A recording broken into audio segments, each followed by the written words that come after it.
ವೇದವಾಕ್ಯವನ್ನೆಲ್ಲ ಮೋದಿ ಕನ್ನಡದಿ ಬೋಧಿಸುತ್ತ ಜನರ ಭೇದ ಮತಿ ಕೆಡಿಸಿರುವ ಸಾಧನೆಯ ಗುಣಿಗೆ ಮಣಿಯುವೆನು, ಸಾಧು ನಿಜ ಗುಣಿಗೆ ಮಣಿಯುವೆನು.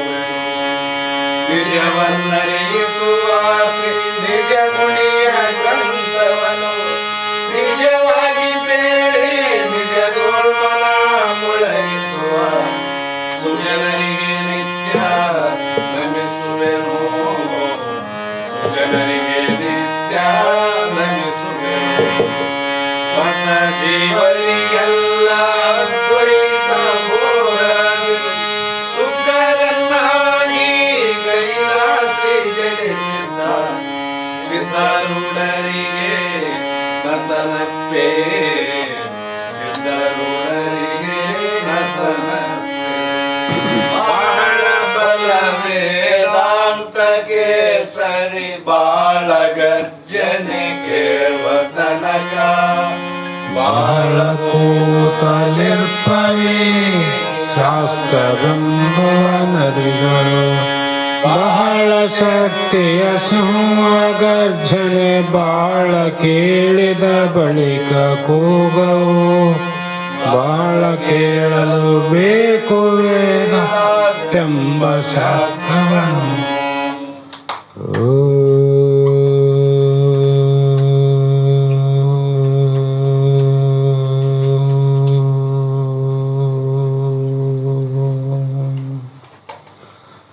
अखण्डमण्डलाकारं व्याप्तं चराचरं तत्पददर्शितं तस्मै श्रीगुरुवे नमः. सिद्धसद्गुरुपादाब्जं जननी जनकस्ततः तत्तोपदेशकर्तारं नत्वा भक्तिपुरस्सरं. जगदादि जगद्गुरु ಸಿದ್ಧಾರೂಢ ಮಹಾಸ್ವಾಮಿಗಳ ಶ್ರೀಪಾದ ಪದ್ಮಗಳಿಗೂ ಆರೂಢ ಜ್ಯೋತಿ ಶಿವಪುತ್ರ ಮಹಾಸ್ವಾಮಿಗಳ ಶ್ರೀಪಾದಗಳಿಗೂ ಶ್ರೋತ್ರಿಯ ಬ್ರಹ್ಮನಿಷ್ಠ ಬ್ರಹ್ಮಲೀನ ಸದ್ಗುರು ಬಸವಾನಂದರ ಚರಣ ಕಮಲಗಳಿಗೂ ಅನಂತ ದೀರ್ಘ ದಂಡ ಪ್ರಣಾಮಗಳನ್ನು ಸಮರ್ಪಿಸುತ್ತ ಸದ್ಗುರು ಸಿದ್ಧಲಿಂಗಪ್ಪ ತಾತ ಕಪ್ಪಗಲ್ ಇವರನ್ನು ಮನದೋಳು ಪೂಜಿಸುತ್ತ ತಮ್ಮೆಲ್ಲರಿಗೂ ವಂದಿಸುತ್ತ ಈ ದಿನ ಶ್ರೀಮನ್ ನಿಜಗುಣ ಯೋಗಿಗಳು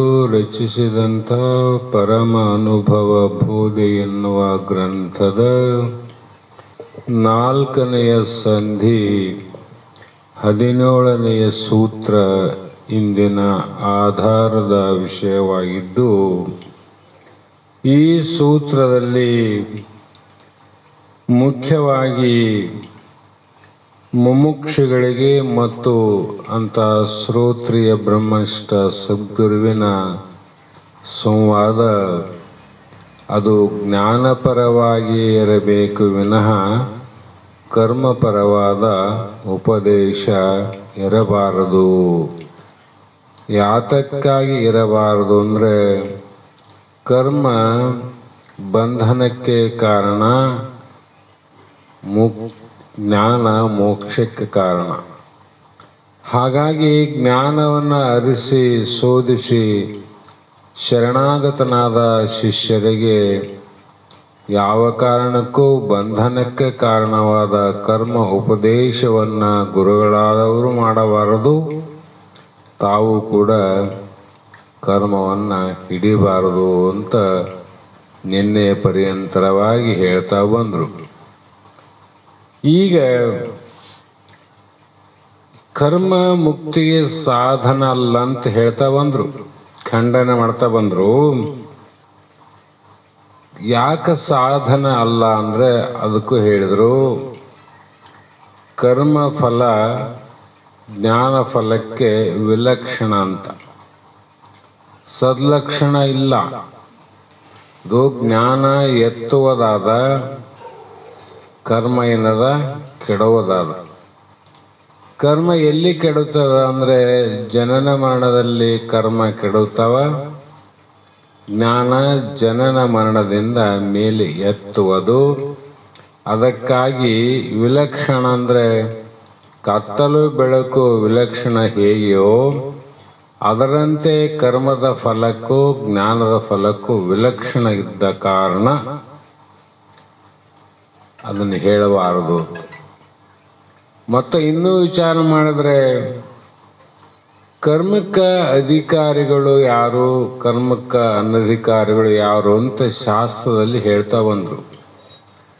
ಭೋಗದ ಇಚ್ಛೆ ಇದ್ದವನು ಕರ್ಮಕ್ಕೆ ಅಧಿಕಾರಿ, ಮೋಕ್ಷದ ಇಚ್ಛೆ ಉಳ್ಳವನು ಜ್ಞಾನಕ್ಕೆ ಅಧಿಕಾರಿ. ಭಾಗ ಮಾಡ್ಯಾರ ಅವರು. ಹಾಗಾಗಿ ಅದು ಹೇಗೆ ತಿಳ್ಕೋಬೇಕು ಅಂದರೆ, ಶ್ರುತಿ ನೀನೇ ವಿಪ್ರ ಎಂದೆನೆ ಮಾಳ್ಕೆ ವಿಧಿಗಳ, ಶ್ರುತಿ ಬ್ರಹ್ಮ ಎನೆ ಮಾಳ್ಪದು ಅಹುದೆಂತು ಅಂತ ಪ್ರಶ್ನೆ ಮಾಡ್ತಾರ ಅವರು. ವೇದ ಏನಂತ ಹೇಳ್ತಾ ಬಂತು ಇಲ್ಲಿಯವರೆಗೂ? ವೇದ ಶ್ರುತಿಗಳು, ಮಹಾತ್ಮರ ವಾಕ್ಯಗಳು, ನೀನೇ ವಿಪ್ರನೆಂದೆನೆ, ನೀನು ಬ್ರಾಹ್ಮಣ ಅಂತ ಹೇಳಿದರೆ ನೀನು ಆ ಬ್ರಾಹ್ಮಣನ ಕರ್ಮಗಳನ್ನು ನೀನು ಮಾಡಲಿ ಅಂತ ಹೇಳದಂತ ಅರ್ಥ ಮಾಡಬಹುದು. ಶ್ರುತಿ ಏನು ಹೇಳೋದು? ನೀನು ಬ್ರಾಹ್ಮಣಲ್ಲ, ಶೂದ್ರಲ್ಲ, ಕ್ಷತ್ರಿಯನಲ್ಲ, ವೈಶ್ಯನಲ್ಲ, ನೀನು ವರ್ಣ ಆಶ್ರಮ ರಹಿತನಾದಂಥ ಬ್ರಹ್ಮನೇ ನೀನಿದ್ದಿ ಅಂತ ಹೇಳ್ತು. ಅಂದಾಗ ಆ ಬ್ರಹ್ಮ ನೀನು ಆದ ಮೇಲೆ ನೀನು ಯಾರನ್ನ ಕುರಿತು ಕರ್ಮವನ್ನು ಮಾಡ್ತಿ? ದೇವರಾನ ಅಂದರೆ ದೇವರಿಗೋಸ್ಕರ ಕರ್ಮ ಮಾಡ್ಬೋದು, ವಿಷ್ಣು ಆನಂದ್ರೆ ವಿಷ್ಣುಗೋಸ್ಕರ ಮಾಡ್ಬೋದು, ರುದ್ರ ಬೇರೆ ಆನಂದ್ರೆ ಅವನಿಗೋಸ್ಕರ ಮಾಡಬಹುದು, ಬ್ರಹ್ಮ ಬೇರೆ ಅಂದರೆ ಬ್ರಹ್ಮನಿಗೋಸ್ಕರ ಪ್ರಾಪ್ತಿಗೋಸ್ಕರ ಕರ್ಮವನ್ನು ಮಾಡಬಹುದು. ಬ್ರಹ್ಮನೇ ನೀನಂದ್ರೆ ಕರ್ಮವನ್ನು ನೀ ಮಾಡಲಿಕ್ಕೆ ಬರೋದಿಲ್ಲ. ಅದಕ್ಕೆ ನಾನು ಪರಬ್ರಹ್ಮ ರೂಪ ಇದ್ದೇನೆ ಎಂಬ ಜ್ಞಾನವಾದ ಮೇಲೆ, ಜ್ಞಾನ ಆಯ್ತಲ್ಲ, ಅಜ್ಞಾನ ಕಾಲದಲ್ಲಿ ನಾನು ಪರಬ್ರಹ್ಮ ಅಂತ ಜ್ಞಾನ ಆಗಿದ್ದಿಲ್ಲ. ನಾನೊಬ್ಬ ದೇಹ, ನಾನೊಬ್ಬ ಜೀವಿ, ನಾನು ಒಬ್ಬ ರಕ್ತ ಮಾಂಸದಿಂದ ಹುಟ್ಟಿದಂಥ ಒಂದು ಪಿಂಡ ಅಂತ ತಿಳ್ಕೊಂಡಿದ್ದೆ, ಹೌದಿಲ್ಲ? ಈಗ ಜ್ಞಾನ ಆದ ನಂತರ ನೀ ಪಿಂಡ ಅಲ್ಲ, ನೀನು ಬ್ರಹ್ಮಿದ್ದೆ ಅಂತ ಗೊತ್ತಾಯ್ತು. ಅಂದ ಮೇಲೆ ಬ್ರಹ್ಮ ನೀನಂತ ನಿನ್ನಷ್ಟು ನೀನೇ ಕರ್ಮ ಮಾಡಕ್ ಬರಂಗಿಲ್ಲ, ಹೌದಿಲ್ಲ? ಬ್ರಹ್ಮ ಬೇರೆ ನನಗಿಂತಂದ್ರೆ ಬ್ರಹ್ಮ ಬೇರಿಲ್ಲ. ಎರಡೂ ಪ್ರಕಾರ ವಿಚಾರ ಮಾಡಿದರೆ ಕರ್ಮ ಮಾಡಲಿಕ್ಕೆ ಹೋಗುವುದಿಲ್ಲ ಅಂತ ಅರ್ಥ. ಅದನ್ನ ಮುಂದೆ ಸೂತ್ರದಲ್ಲಿ ಹೇಳ್ತಾರೆ. ಬಹಳ ಕಡೆ ಹೇಳ್ಯಾರಲ್ರಿ, ಯಜ್ಞೇನ ದಾನೇನ ತಪಸ ಅಂತ ಹಲವು ವಾಕ್ಯಗಳನ್ನು ಹೇಳ್ಯಾರ. ಕಾರಣ ಯಜ್ಞ ಯಾಗಾದಿಗಳಿಂದಲೂ ಮೋಕ್ಷ ಉಂಟು, ತಪಸ್ಸಿನಿಂದ ಮೋಕ್ಷವನ್ನು ಪಡೆಯಬಹುದು, ದಾನ ಧರ್ಮಾದಿಗಳಿಂದ ಮೋಕ್ಷವನ್ನು ಪಡೆಯಬಹುದು ಅಂತ ಶ್ರುತಿವಾಕ್ಯ ಇವು ವೇದವಾಕ್ಯನೇ. ಆದರೆ ವೇದ ವಾಕ್ಯದಲ್ಲಿ ಇವು ಪ್ರಬಲವಾದ ವಾಕ್ಯ ಅಲ್ಲ, ದುರ್ಬಲ ವಾಕ್ಯ ಅಂತಾರೆ ಶಾಸ್ತ್ರದಲ್ಲಿ. ದುರ್ಬಲ ಮಾತು. ಪ್ರಬಲ ವಾಕ್ಯ ಇಲ್ಲ ಅಂದರೆ ಜ್ಞಾನದಲ್ಲಿ ಪ್ರಬಲ ವಾಕ್ಯ ಅವ. ಆದರೆ ಅವರೆಲ್ಲ ಹೇಳೋರು ಶ್ರುತಿಯ ದುರ್ಬಲ ವಾಕ್ಯಗಳನ್ನೇ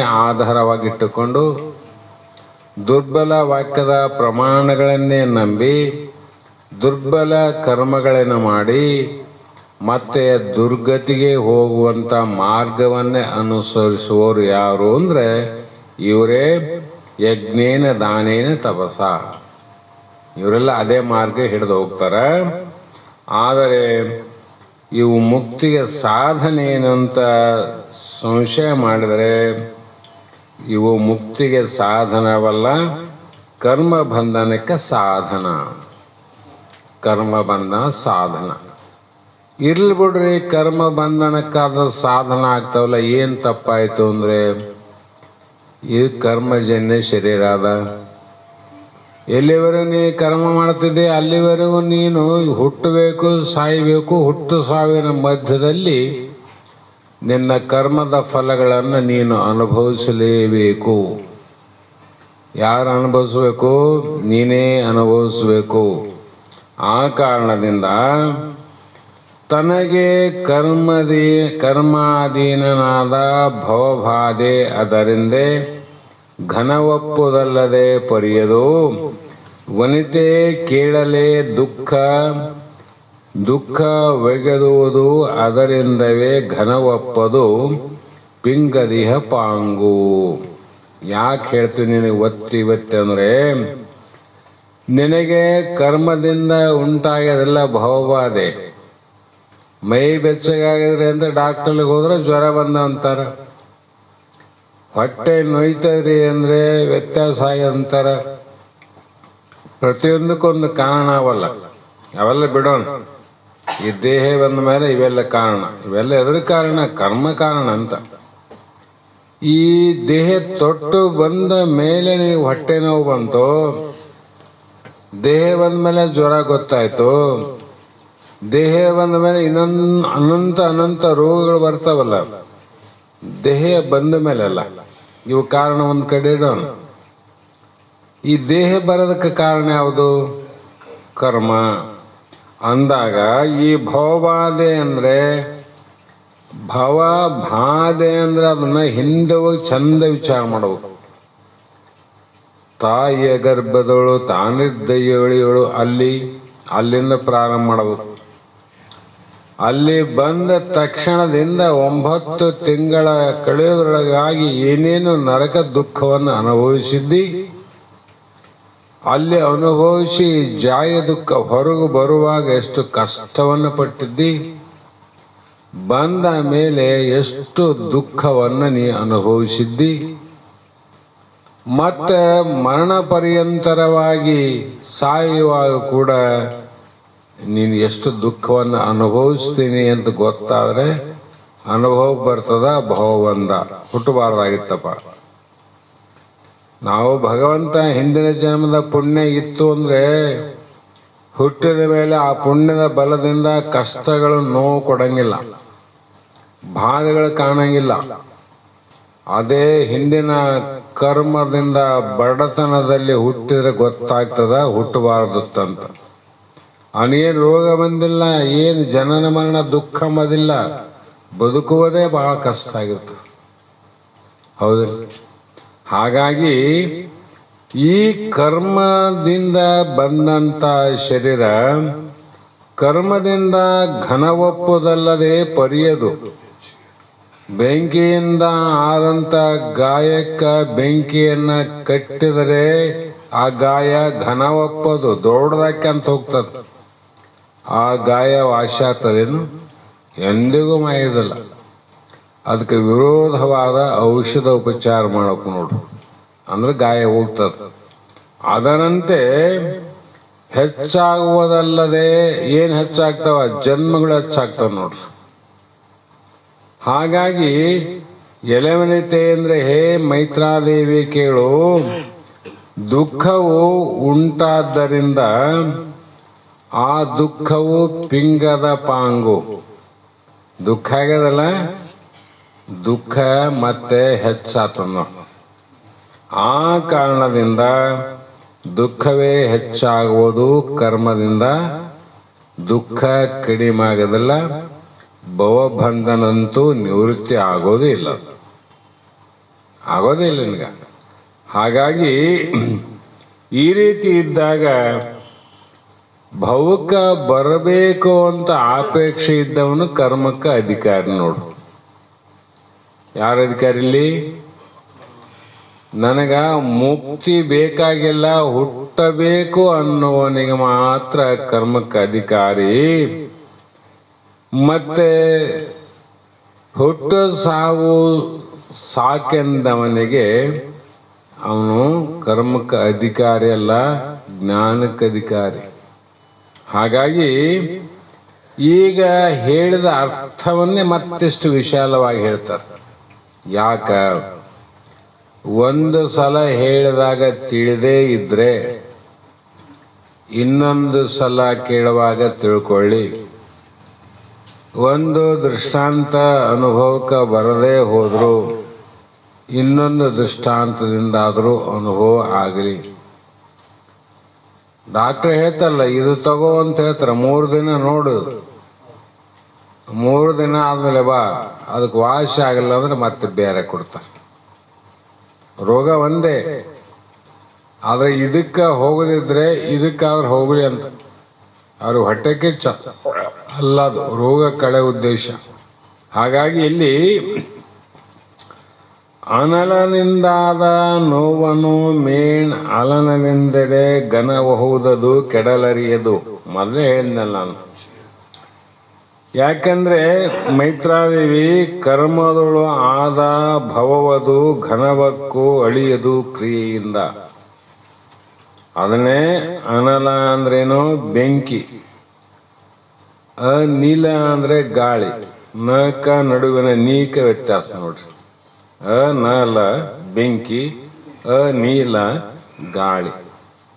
ಅದಕ್ಕೆ ಹೆಚ್ಚಾಗ್ತದೆ ವಿನ ಕಡಿಮೆ ಆಗ್ತದೆ ಗಾಯ. ಅದರಂತೆ ಕರ್ಮದೊಳು ಆದ ಇದು ಏನದ? ಜನನ ಮರಣ ಕರ್ಮದಿಂದಲ್ಲ. ಮತ್ತೆ ಇವು ಭವ ದುಃಖ ಹೆಚ್ಚಾಗ್ತದೋ ಕಡಿಮೆ ಆಗ್ತದೋ? ಇಲ್ರಿ, ಆಗೋದಿಲ್ಲ ಅಂದ್ರೆ ಬೆಂಕಿ ಆದಾಗ ಬೆಂಕಿ ಕಡಿಯೋ ನೋಡು, ಅನುಭವ ಮಾಡ್ಬೇಕಾದ್ರೆ.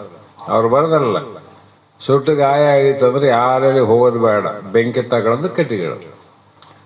ಕಡಿಮೆ ಆಯ್ತಂದ್ರೆ ಕರ್ಮದಿಂದ ಏನು ಮಾಡಿದ್ದಿ, ಹುಟ್ಟಿದ್ದಿ, ಆ ದುಃಖ ಕಡಿಮೆ ಆಗ್ತದಂತ ಕರ್ಮ ಮಾಡು. ಯಾರು ಬೇಡ ಅಂತಾರೆ? ಇದು ಅನುಭವಕ್ಕೆ ಬರೋಕ್ ನನಗೆ ಬೆಂಕಿ ಕಟ್ಟಿ ಎಂಬುದು ಹೆಚ್ಚಿಗೆ ಆಗ್ತದಲ್ಲ. ಮತ್ತೆ ಗೊತ್ತಿದ್ದು ಕರ್ಮ ಹೆಂಗ್ ಮಾಡ್ತಿದ್ದಿ? ಹಾಗಾಗಿ ಇಲ್ಲಿ ತರುವೆ ನೀನೆಲೆ ಮನುಜನೇ ನೀನು ವಿಪ್ರ ನೀನೆನೆ ಶ್ರುತಿಕರ್ಮ ಕರ್ಣೆಯ ತನುಜಾತರಹಿತ ನೀನಾ ಪರಬ್ರಹ್ಮವೆಂದು ಎನಲೆಂತು ರಿಚಪನ ಕ್ರಿಯೆಗಳ. ನಿನ್ನೆ ಹೇಳೇನಿ, ನಿಜಗುಣರ ಶಾಸ್ತ್ರ ಶಬ್ದ ಅವರ ಜ್ಞಾನ ಎಲ್ಲದರಲ್ಲಿ ಶ್ರೀಮಂತರಂತ ಹೇಳಿವಲ್ಲ. ಮನೆತನದಲ್ಲಿ ರಾಜ ಮನೆತನ ಶ್ರೀಮಂತರು, ಜ್ಞಾನದಲ್ಲಿ ಉತ್ಕೃಷ್ಟ ಮಹಾತ್ಮರು, ಶಬ್ದದಲ್ಲಿ ಶ್ರೀಮಂತರು. ಎಷ್ಟೇ ಅಲ್ಲ, ಸಾಹಿತ್ಯ, ಸಂಗೀತ, ವ್ಯಾಕರಣ, ಛಂದಸ್ಸು, ಸಂಧಿ, ಸಮಾಸ, ನಿಜಗೊಂಡ್ರೆ ಶಾಸ್ತ್ರದಲ್ಲಿ ಇವೆಲ್ಲ ನೋಡ್ಬೇಕು ವಿನ ಬೇರೆ ಶಾಸ್ತ್ರಗಳಲ್ಲಿ ಇಲ್ಲ ಅಂತ ಹೇಳಂಗಿಲ್ಲ. ಅವು ಇಲ್ಲ ಅಂತಲ್ಲ, ಪ್ರತ್ಯಕ್ಷ ಈಗ ನೋಡ್ಬೇಕಾದ್ರೆ ಗ್ರಂಥಾವಳಿ ಗ್ರಂಥ ತೆಗೆದು ನೋಡ್ರಿ. ಪ್ರತಿಯೊಂದು ಪದ್ಯದಲ್ಲಿ ಸಂಧಿ, ಸಮಾಸ, ಛಂದಸ್ಸು, ವ್ಯಾಕರಣ, ಸಾಹಿತ್ಯ, ಪ್ರಾಸ, ಸಂಗೀತ, ಎಲ್ಲ ರಾಗ ಎಲ್ಲ ಇಟ್ಟರಿಲ್ಲ. ಒಬ್ಬರು ಪದ್ಯ ಬರೆದ್ರೆ ರಾಗ ಸಂಯೋಜನೆ ಇನ್ನೊಬ್ರು ಮಾಡ್ತಾರೆ, ಒಬ್ಬರು ಬರೆಯೋರು, ಒಬ್ರು ರಾಗ ಸಂಯೋಜನೆ ಮಾಡೋರು, ಮತ್ತೆ ಇನ್ನೊಬ್ರು ಹಾಡೋರು. ಈ ಜಗತ್ತಿನಲ್ಲಿ ಅದು ಹಂಗಲ್ಲ ನಿಜಗೊಂಡೋದು. ಯಾಕಂದ್ರೆ ಅವರೆಲ್ಲ ಅವತಾರ ಪುರುಷರು ಅಂತ.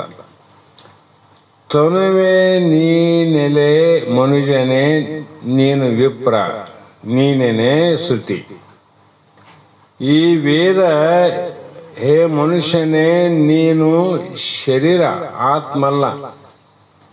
ನೀನು ಶರೀರ ತನುವಿದ್ದಿ, ಅದಕ್ಕಾಗಿ ನೀನು ಶರೀರದಿಂದ ಬ್ರಾಹ್ಮಣನಿದ್ದಿ ಅಂತ ವೇದ ಹೇಳಿದ್ರೆ ಕರ್ಮವು ಕರಣೀಯ ಅಂದರೆ ಮಾಡಲಿಕ್ಕೆ ಯೋಗ್ಯ, ಅದು ಮಾಡಬೇಕು. ನೀನು ಯಾರು ಹೇಳಿದ್ರೆ ಮಾಡಬೇಕು?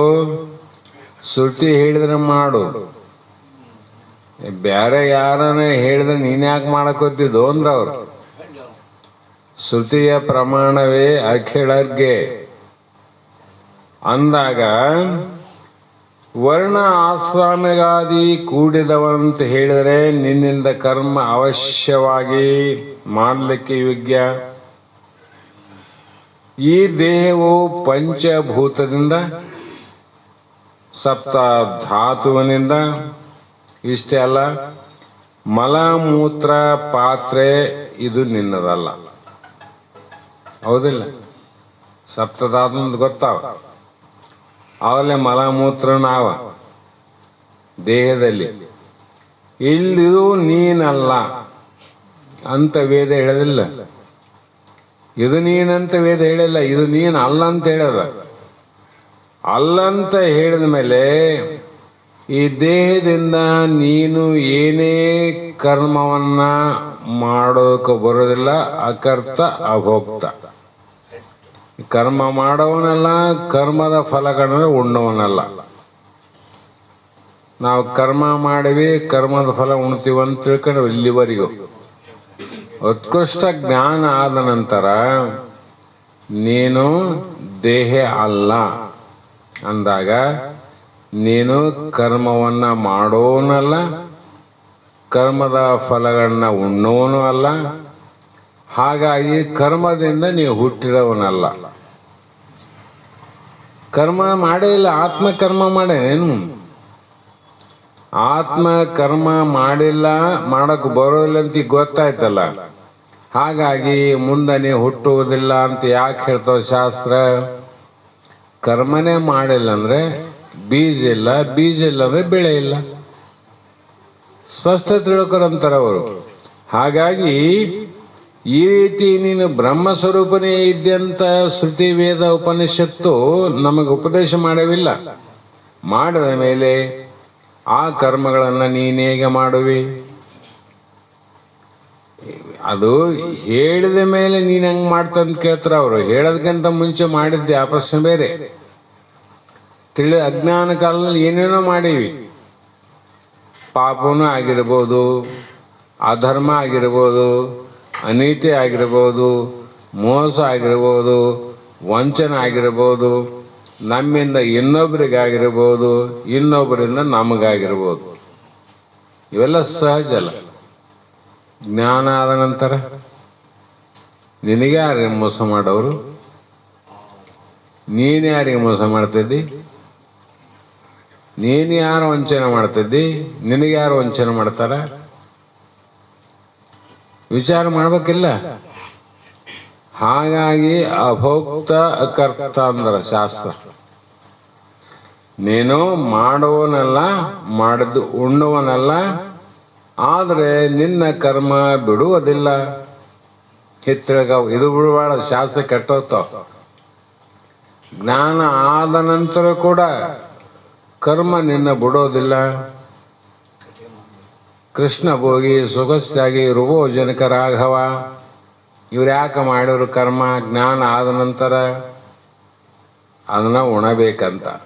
ಹಾಗಾಗಿ ಕರ್ಮಕ್ಕೆ ಅಧಿಕಾರಿ ಅಲ್ಲ ಯಾರು ಅಂದ್ರೆ ಮುಕ್ತನಿಗೆ ಕರ್ಮದ ಅಧಿಕಾರ ಇಲ್ಲ. ಭೋಕ್ತನಿಗೆ ಕರ್ಮದ ಅಧಿಕಾರ ಬೇಕೇ ಬೇಕಂತ. ಅವನಿಗೆ ಇದೇ ಬೇಕಲ್ಲ, ಭೋಗ ಬೇಕಾಗಿರ. ಹಾಗಾದ್ರೆ ವೇದದಲ್ಲಿ ಹೇಳಿರಲ್ಲ, ಭಗವಂತ ಎಷ್ಟು ಕಷ್ಟಪಟ್ಟು ಹೇಳಿರ್ಬೋದು. 842 ಉಪನಿಷತ್ತು ಅವೆಲ್ಲ ನಿರರ್ಥಕ ಆಯ್ತಲ್ರಿ. ಮತ್ತೆ ಜ್ಞಾನದೇವತೋ ಕೈವಿಲ್ಲ ಅಂತ ಅಂದಮೇಲೆ ಅವೆರಡು ಯಾಕೆ ಹೇಳಬೇಕಾಗಿತ್ತು? ಸಾರ್ಥಕ ಇಲ್ಲದ ವಾಕ್ಯಗಳನ್ನು ಹೇಳಬಾರ್ದಾಗಿತ್ತು ಭಗವಂತ. ನಿರರ್ಥಕ ಆತಲ್ಲ ಅಂತ ಅಂದ್ರೆ ಅದು ನಿರರ್ಥಕವಲ್ಲ. ಸಂಶಯ ತೆಗಿತಾರ, ನಿರರ್ಥಕ ಅಲ್ಲ, ಅದು ಕೂಡ ಸಾರ್ಥಕ. ಹೇಗೆ ಸಾರ್ಥಕ ಆಗ್ತದ? ಯಾರಿಗೆ ಆಗ್ತದ ಅಂದ್ರೆ ತನುವಿದು ತಾನೆಂಬ ತನು ತನ್ನದು ಎಂದೆಂಬ ತನು ಮೂಲವಾಗಿ ರಚಿಸುವುದು. ತನು ವಿಲಕ್ಷಣ ನಿತ್ಯ ಮುಕ್ತನೇ ತಾನೆಂಬುವನು ಮಾಳ್ಪನೆಂತು ತತ್ಕ್ರಿಯೆಗಳ. ಇಲ್ಲಿ ಹೊಡೆದಾಕಿದ್ರು ಅವು ಯಾರಿಗೆ ಸಾರ್ಥಕ ಆತವಂದ್ರೆ ಈ ಶರೀರ ನಾನೆಂಬ ಅಲ್ಲಿಗೆ ಬರ್ಬೇಕು. ಮತ್ತೆ ನಮಗೆ ಎಲ್ಲಿ ಎದರಿಂದ ನಮಗೆ ದುಃಖ ಆಗ್ಯದ ಅದನ್ನ ತಿಳ್ಕೊಬೇಕು ನಾವು. ಶರೀರದಿಂದ ನಮಗೆ ದುಃಖ ಆಗ್ಯದ ಮತ್ತೆ ಬೇರೆ ಬೇರೆ ತಿಳ್ಕೊಕ್ ಹೋಗ್ತೀವಿ ಅಂದ್ರೆ ನಮ್ಮ ದುಃಖ ನಿವೃತ್ತಿ ಆಗ್ತದೆ. ಅದಕ್ಕೆ ನಿಜಗೊಂಡ್ರು ಅಲ್ಲೇ ಹೇಳ್ತಾರ, ತನುವಿದು ತಾನೆಂಬ ತನು ತನ್ನದೆಂಬ. ಶರೀರ ನಾನಂತೀವಿ, ಇಲ್ಲ ನಂದಂತೀವಿ. ಎರಡಾಕಿ ಹೇಳ್ತು, ಒಂದೇ ಹೇಳಂದ್ರೆ ಒಂದ್ ಹೇಳಂಗಿಲ್ಲ. ಅವು ನಾನನ ಅಂತಾನ, ಇಲ್ಲ ನಂದಂತಾನ. ನಂದನ ನಾನು, ಇಲ್ಲ ನಾನು ಅಂತ ಹೇಳೋದು. ಎರಡು ಹೇಳಕ್ ಬರಲ್ಲ, ಎರಡು ಹೇಳ್ತಾನ ಅವನು. ಯಾಕಂದರೆ ದೇಹ ನಾನು ನನ್ನದು ಅನ್ನುವುದು ಅಹಂಕಾರ ಮಮಕಾರಗಳಿಂದ ಕೂಡಿದ್ದು. ಇದು ಯಾರ್ದು ನಾನು ನಂದು ಎಂಬುದು? ಅಹಂಕಾರ ತಾದಾತ್ಮ ಜೀವ. ಅವನು ನಾನು ನನ್ನದಂತ ನೋಡು. ಯಾರು ಜೀವ? ಪುಷಿ ಜೀವ. ಮತ್ತೆ ಹೋಗಲಿ ಜೀವ ಸತ್ಯ ಅಂತ ಹೇಳಿರೇನು? ಪುಷಿ ಜೀವ. ಹಾಗಾಗಿ ಅವನು ಅಹಂಕಾರ ತಾದಾತ್ಮನಾಗಿ ತಾನಲ್ಲದ ತನ್ನದಲ್ಲದ ದೇಹವನ್ನು ನಂದು ನನ್ನದಂತ ಮಮಕಾರಕ್ಕೆ ಹೊಳಕಾದ. ಮಮಕಾರ ನಿಜಗಳು ಏನು ಹೇಳಿದ್ರದ್ಕ? ಮಮಕಾರದಿಂದ ಮಿಕ್ಕಿನ ಬಂಧ ಉಂಟೆ. ಕವಿಲ ಪದ್ಧತಿಯಲ್ಲಿ ಹೇಳ್ಯಾರಲ್ಲ, ಅದು ಮೋಹ ಏವ ಮಹಾಮೃತ. ಮಮಕಾರ ಅಂದ್ರೆ ಮೋಹ. ಅದೇನು ಮಾಡಿತು? ಮಹಾಮೃತು. ಮಹಾಮೃತು ಅಂದ್ರೇನು? ಮೃತು ಅಂದ್ರೇನು? ಮೃತು ಅಂದ್ರೆ ಈ ಜನ್ಮದಲ್ಲಿ ಸಾಯುವುದು, ಇದು ಮೃತು. ಆದರೆ ಸತ್ತ ಮೇಲೆ ಅನಂತ ಜನ್ಮದ ವಾಸನೆ ಕರ್ಕೊಂಡು ಹೋಗ್ತದಲ್ಲ, ಮಹಾಮೃತ್ಯು. ಇದು ಮಹಾಮೃತು. ಮೋಹ ಕರ್ಕೊಂಡು ಹೋಗ್ತದಿಲ್ಲ. ಹಿಂದಿನವರು ಎಷ್ಟೋ ಜನ ದೇಹ ಬಿಟ್ಟಾರ. 500 ವರ್ಷ, 100 ವರ್ಷ, 200 ವರ್ಷ ಆಗ್ಯದ. ಅವರ ಒಂದು ಭಾವದ ಭಾವಚಿತ್ರ ನೋಡಿದ್ರೆ ಮನಸ್ಸು ಕರಗ್ತದ. ಅವ್ರು ಯಾರೇನೀಗ ಏನು ಮಾಡಿತು? ಈ ಪ್ರತ್ಯಕ್ಷ ವರ್ತಮಾನದ ಒಂದು ವಸ್ತುವಿನ ಮೋಹ ಅನ್ನುವಂಥದ್ದು ಅನಂತ ಜನ್ಮದಲ್ಲಿ ಕೂಡ ಅನುಭವಿಸ್ಬೇಕಾಗ್ತದೆ. ಅನಂತ ಜನ್ಮ. ಅದಕ್ಕೆ ಏನಂತ ಕರೆದ್ರು? ಪಿಶಾಚಿ ಜನ್ಮ ಅಂತಾರ. ಮನುಷ್ಯನಾಗಿದ್ದು ಕೂಡ ಹಿಂದಿನ ನೆನಪು ಮಾಡವನೇ ಪಿಶಾಚಿ ಅಂತ. ಆದ್ರೆ ವಿಚಾರ ಮಾಡಬೇಕು, ಮೋಹ ಬಿಡಬೇಕಾದ್ರೆ ಹಿಂದಿನ ಯಾವುದೇ ವಸ್ತುವಿನ ಪ್ರೀತಿ ಪ್ರೇಮ ಇರಲಿ, ಅವನು ದೇಹ ಬಿಟ್ಟು ಕಡೆಗೆ ಈಗ ಅವನಿಗೆ ದೆವ್ವ ಇಡೋದು, ಭೂತ. ಆ ಇನ್ನವರ ಮೈಯಲ್ಲಿ ಒಕ್ಕೊಂಡು ಆ ವಸ್ತುವನ್ನ ಭೋಗ ಮಾಡಬೇಕು. ಭೋಗ ಅಂದ್ರೆ ತಿನ್ನೋದು, ಉಣ್ಣೋದು, ನೋಡೋದು, ಮಾಡೋದು ಅಂತ ಅರ್ಥ ಮಾಡಬೇಕು. ವಾಸನ ಅದಿಲ್ಲ. ಇವನು ಒದರಾಡ್ತಾನ, ಇನ್ನೊಬ್ಬರ ಮೈ ಮೇಲೆ ಬಂದು ಚೇರಾಡ್ತಾನ, ದೇವ್ರ ಮುಂದೆ ಹೇಳ್ತಾನ, ಗುರುಗಳ ಮುಂದೆ ಹೇಳ್ತಾನ. ಹೌದು, ನಿನಗೆ ವಾಸನೆ ಇರ್ಲಪ್ಪ, ಏನ್ ತಪ್ಪಾಯ್ತು? ವಾಸನೆ ಅನುಭವ ಮಾಡಕ ಸ್ಥೂಲ ದೇಹ ಬೇಕಿಲ್ಲ ನಿನಗೆ? ಸ್ಥೂಲ ದೇಹ ಆದ ನಿನಗ? ದೆವ್ವಕ್ಕಾದ? ಆಪೇಕ್ಷೆಗಾದ? ಸ್ಥೂಲ ದೇಹ ಅದ? ಸೂಕ್ಷ್ಮ ದೇಹದಲ್ಲ ಅವ. ಮತ್ತೆ ಈ ಸೂಕ್ಷ್ಮ ನಿನಗ ವಾಸನೆ ಇಟ್ಕೊಂಡು ಸ್ಥೂಲ ದೇಹನಿಲ್ಲ, ಅದನ್ನ ಅನುಭವಿಸಕ್ಕೆ ಹಂಗೆ ಬರ್ತದ? ಹೋಗಂದ್ಬಿಡ್ತಾರ ಮಹಾತ್ಮರು. ಬುದ್ಧಿ ಆದಿಲ್ಲ ನಿನಗಂತ ವಿಚಾರಕ್ಕೆ ಹೋದ್ರೆ ನಾ ಹೇಳ ಮಾತು. ಹಾಗಾಗಿ ಇಲ್ಲಿ ಈ ಒಂದು ವ್ಯಕ್ತಿ ಕರ್ಮಕ್ಕೆ ಅಧಿಕಾರ ಮಾಡಬೇಕು ಮಾಡಬೇಕು ಮಾಡಬೇಕು. ಆದರೆ ಘಟಂತೆ ದೃಶ್ಯವಾದ ಈ ಶರೀರಕ್ಕೆ ಕೊಡದಂತೆ ದೃಶ್ಯ ಕಾಣ್ತದಿಲ್ಲ. ಕೊಡ ಕೊಡ ಕಾಣ್ತದ, ನೀನು ನೋಡ್ತಿದ್ದಿಲ್ಲ. ಕೊಡ ನೀನಾಗ್ತೇನು? ಕೊಡ ನೀನಲ್ಲ, ನೀನು ಕೊಡ ಅಲ್ಲ. ಕೊಡ ಬೇರೆ, ನೀನು ಬೇರೆ. ಕೊಡಕ್ಕೆ ನೀನು ಸಾಕ್ಷಿಯಾಗಿದ್ದಿ. ಅದರ ಮಣ್ಣಿನಿಂದ ಆಗದ, ಈಗ ಮಣ್ಣಿನಿಂದ ದೇಹ ಒಂದ್ರಲ್ಲ. ದೇಹ ಮಣ್ಣಿನಿಂದ ಆಗಿಲ್ಲ, ಪಂಚಮಹಾಭೂತದಿಂದ ಆಗ್ಯದ. ಪಂಚಮಹಾಭೂತ ಎಲ್ಲ ನೀನು ನೋಡ್ತಿದ್ದಿಲ್ಲ. ಶಬ್ದ ಅಂತ ಹೇಳ್ತಿದ್ದಿ, ಸ್ಪರ್ಶ, ರೂಪ, ರಸ, ಗಂಧ ಎಲ್ಲವನ್ನ ತಿಳಿತಿದ್ದಿ. ನೋಡ್ತಿದ್ದಂದ್ಮೇಲೆ ಅವು ನೀನು ಹೆಂಗಾತಿದ್ದಿ? ಅವುಗಳಿಗೆ ಸಾಕ್ಷಿಕ ನಾನು ಅಂತ ತಿಳ್ಕೊಂಡವನು ಎಂದಿಗೂ ಕೂಡ ನಿತ್ಯ ಶುದ್ಧ ಬುದ್ಧ ಮುಕ್ತನಾಗಿ, ನಿತ್ಯ ಅಂದ್ರೆ ಏನು? ಭೂತ, ಭವಿಷ್ಯತ್, ವರ್ತಮಾನ ಕಾಲದಲ್ಲಿ ಇರೋನು. ಆಮೇಲೆ ಅವನು 3 ಕಾಲದಲ್ಲಿ ಅಂದ್ರೆ ಅವನು ಮುಕ್ತ ನೋಡು. ಹಿಂದಿನ ದೇಹದಾಗ ನೀನಿದ್ದಿ, ಈ ದೇಹದಾಗ ನೀನಿದ್ದೆ, ಮುಂದನೇ ಇರೋವನೇ. ಆದರೆ ಹಿಂದಿನ ದೇಹದ ಇಲ್ಲಿಲ್ಲ, ಈ ದೇಹ ಮುಂದಿಲ್ಲ. ಗಂಡಿದ್ದುದು ಹೆಣ್ಣಾಗ್ಬೋದು, ಹೆಣ್ಣಿದ್ದುದು ಗಂಡಾಗ್ಬೋದು, ಗಂಡು ಹೆಣ್ಣು ತಪ್ಪಿ ನಪುಂಸಕ ಆಗ್ಬೋದು, ಮಾನವ ಜನ್ಮವೇ ತಪ್ಪಿ ಗಿಡಮರ ಕ್ರಿಮಿ ಆಗ್ಬೋದು. ಇದೇ ದೇಹ ಬರ್ತಂದು ಗ್ಯಾರಂಟಿ ಇಲ್ಲ.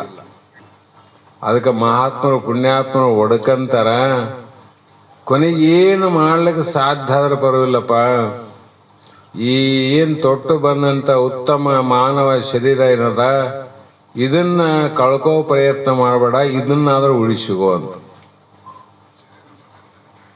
ಈ ಶರೀರ ಬಂತಿಲ್ಲ, ಮತ್ತೆ ಎಕ್ಸಾಮ್ ಕಟ್ಟಕ್ ಬರ್ತದೆ. ಈ ಸಲ ಪರೀಕ್ಷೆದ ಫೇಲ್ ಆಗಿನಿ, ಆದರೆ ಪುನಃ ಮತ್ತೆ ಕಟ್ಟಕ್ ಬರ್ತದಿಲ್ಲ. ಯಾವಾಗ ಕಟ್ಟಕ್ ಬರ್ತದ? ನೀವು ಬದುಕಿದ್ರೆ ಕಟ್ಟಕ್ ಬರ್ತದ. ವಿದ್ಯಾರ್ಥಿ ಬರ್ದ ಫೇಲ್ ಆದ, ಸುದ್ದಿಗೆ ಸತ್ತ ಹೋದ ಅವನು. ಮತ್ತೆ ಅವನು ಪರೀಕ್ಷೆ ಕಟ್ಟಿ ಪಾಸ್ ಆತನ? ಇಲ್ಲ. ಫೇಲ್ ಆದ್ರೂ ಕೂಡ ಅವನಿಗೆ ಸಹಾಯ ಸಾಧನವಾದ ದೇಹ ಬೇಕಲ್ಲ.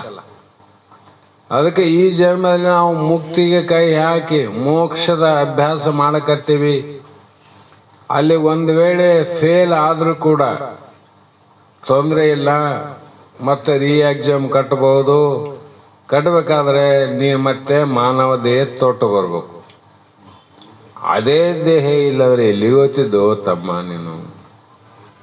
ಹಾಗಾಗಿ ನೀನು ಯಾವುದನ್ನ ತಿಳಿದವನೋ, ಅಂದ್ರೆ ಯಾವನು ಯಾವುದನ್ನು ತಿಳಿದಿರುವನೋ ಅದನ್ನು ಮಾಡುವನು. ಯಾವನು ದೇಹ ನಾನಂತ ತಿಳಿದನ ಅವನು ಕರ್ಮ ಮಾಡ್ತಾನ. ದೇಹಕ್ಕೆ ಸಾಕ್ಷಿಯಾದ ಬ್ರಹ್ಮ ನಾನಂತ ತಿಳಿದವನು ಏನ್ ಮಾಡ್ತಾನ ಅಂದ್ರೆ ಕರ್ಮವನ್ನು ಎಂದು ಮಾಡಲಾರನು. ಕರ್ಮ ಮಾಡಲ್ಲ. ಕರ್ಮಕ್ಕೆ ಅಧಿಕಾರಿ ಅವನು, ಇವನು ಅಧಿಕಾರಿ ಅಲ್ಲ ಅಂತ ಅರ್ಥ.